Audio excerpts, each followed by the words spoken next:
10-year note yields closed the week back below 4% after a inflation-filled data week. Yesterday we got CPI, which came in a little higher than expected. Today we saw the PPI numbers, which came in a little softer than expected. We did see yields moving back and forth above and below 4%, ultimately closing out the week at about 396, back below 4%. But the real story this week was more about the curve. The 2's 10-year curve steepened 14 basis points as the 2-year yield was down more than the 10-year note yield, as a reflection of potential for more aggressive Fed rate cuts coming in the spring. So ultimately, 10-year note yields were down this week after seeing mixed inflation data down back below 4%, closing at 396. Now, what does this mean for volatility?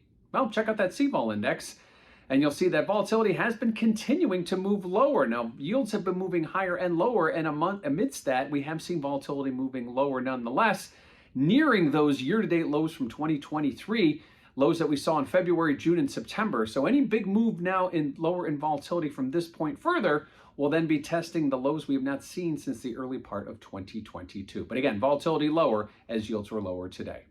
Lastly, let's talk about what we have next week after this week's big inflation data. Next week, we get a few key points. We get retail sales. We also get some manufacturing and housing data. But really, all focus is going to be on what the Fed may or may not do based on what the market is pricing. Right now, the market's pricing in about 80% odds that they cut rates in March of this year. However, some Fed speakers have been talking about maybe waiting until May or even the summer. So it'll be interesting to see how Fed speakers come out and talk about this recent shift in expectations that we've seen in Fed rate cut odds.